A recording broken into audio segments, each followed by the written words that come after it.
Telugu Desam party అధికార దుర్వినియోగానికి విరుగుడుగా YSR Congress party సొంతంగా ఒక యాప్ ను విడుదల చేసింది. Jagan 2.0 super app. ఈ యాప్ పైన అప్పుడే తెలుగుదేశం పార్టీ డిబేట్లు పెడుతోంది. ఈ యాప్ కు వ్యతిరేకంగా దాడి కూడా మొదలు పెట్టేసింది తెలుగుదేశం పార్టీ మీడియా.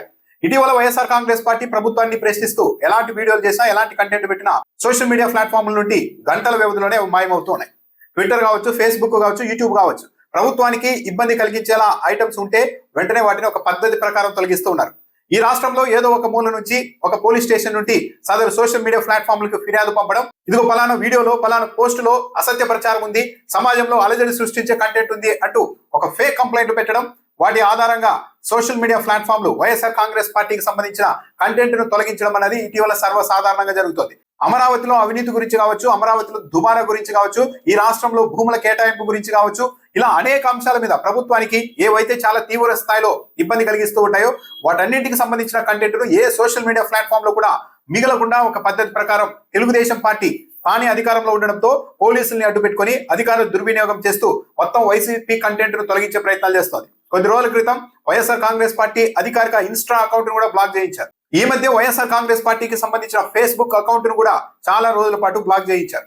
ఈ నేపథ్యంలోనే వైఎస్ఆర్ కాంగ్రెస్ పార్టీ ఇలాంటి పరిస్థితికి విరుగుడుగా సొంతంగా జగన్ 2.0 సూపర్ యాప్ విడుదల చేసింది. ఇది కూడా ఒక ట్విట్టర్, ఒక ఫేస్బుక్ తరహాలోనే పనిచేస్తుంది.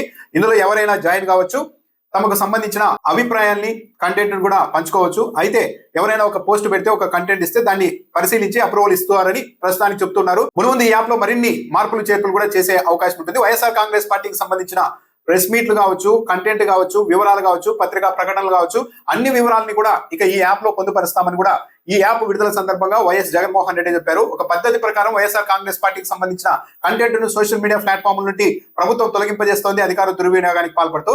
ఈ నేపథ్యంలోనే వైఎస్ఆర్ కాంగ్రెస్ పార్టీ సొంతంగా ఈ యాప్ ను తీసుకొని వచ్చింది. ఈ యాప్ ద్వారా పార్టీ కార్యకర్తలతో నిరంతరం టచ్ లో ఉంటుంది అని కూడా వైఎస్ జగన్మోహన్ రెడ్డి చెప్పారు. అయితే ఈ యాప్ అన్నది ఇప్పుడు తెలుగుదేశం పార్టీలో అప్పుడే చర్చ కూడా దారితీసింది. తెలుగుదేశం పార్టీ అనుకున్న టీవీ ఛానల్ చర్చా కార్యక్రమాలు కూడా నిర్వహిస్తూ అసలు కంటెంట్ ను తొలగించడం అనేది ఎవరు చేస్తారు?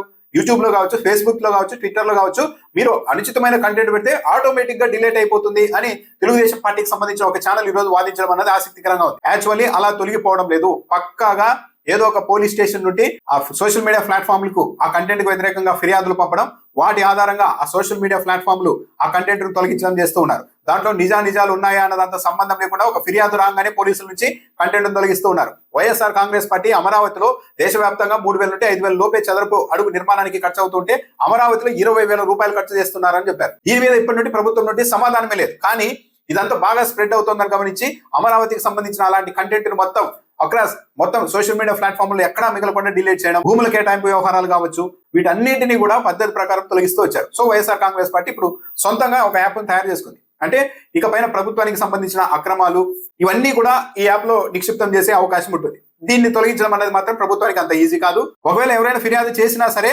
ఆ ఫిర్యాదు ఏంటి, ఏ పోలీస్ స్టేషన్ నుండి ఫిర్యాదు వస్తుంది అన్నది తిరిగి మళ్ళీ వైఎస్ఆర్ కాంగ్రెస్ పార్టీ కేంద్ర కార్యాలయానికి సమాచారం ఇవ్వాల్సి ఉంటుంది. సో కాబట్టి ముసుగులో పోలీసులు కూడా తెలుగుదేశం పార్టీతో కలిసిపోయి ట్విట్టర్, ఫేస్బుక్, యూట్యూబ్ లో ఇలాంటి చోట్ల వీడియోలు, కంటెంట్ తొలగించినంత ఈజీగా ఇక్కడైతే పరిస్థితి ఉండదు. ఈ కంటెంట్ తొలగింపుకు ఎవరు పూనుకుంటున్నారు, ఏ పోలీస్ స్టేషన్ ద్వారా ఏ పోలీస్ అధికారి ఈ పని చేస్తున్నారు అన్నది కూడా ఈ యాప్ జోలికి వస్తే మాత్రం బయటపడే అవకాశం ఉంటుంది. మొత్తం వైఎస్ఆర్ కాంగ్రెస్ పార్టీ కార్యకర్తలు, నాయకులు, ఆ పార్టీ మొత్తం సొంత యాప్ కాబట్టి దీనికే పరిమితం అయ్యి ఇక్కడిక్కడే కంటెంట్ పంచుకోవడం కాకుండా ట్విట్టర్ లో, ఫేస్బుక్ లో, యూట్యూబ్ లో కంటెంట్ తొలగిస్తూ ఉన్నప్పటికీ కూడా అక్కడ కూడా తమ వాయిస్ ను చాలా బలంగా వినిపించాల్సిన అవసరం అయితే ఉంటుంది. ఎందుకంటే అక్కడ న్యూట్రల్ పబ్లిక్ ఎక్కువగా ఉంటారు కాబట్టి ఈ యాప్ ను ఇలా మొత్తం కంటెంట్ ఏదైతే డిలీట్ అయ్యే అవకాశం ఉందో ఆ కంటెంట్ అంతా కూడా ఇక్కడ ఉంచుకొని ఆ మిగిలిన సోషల్ మీడియా ప్లాట్ఫామ్ లో కూడా ఈ కంటెంట్ ను పాస్ చేస్తూ చాలా యాక్టివ్ గా వైఎస్ఆర్ కాంగ్రెస్ పార్టీ ఉండాల్సిన అవసరం అయితే ఉంది. సరే, అధికార పార్టీ గతంలో ఎన్నడూ లేని విధంగా అధికార దుర్వినియోగానికి పాల్పడుతోంది అన్నది మాత్రం నిజం. గతంలో ఏదో కోర్టులు ఆదేశాలు ఇస్తే సోషల్ మీడియా ప్లాట్ఫామ్ నుండి చాలా అభ్యంతరకరమైన కంటెంట్ తొలగించడం ఉండేది.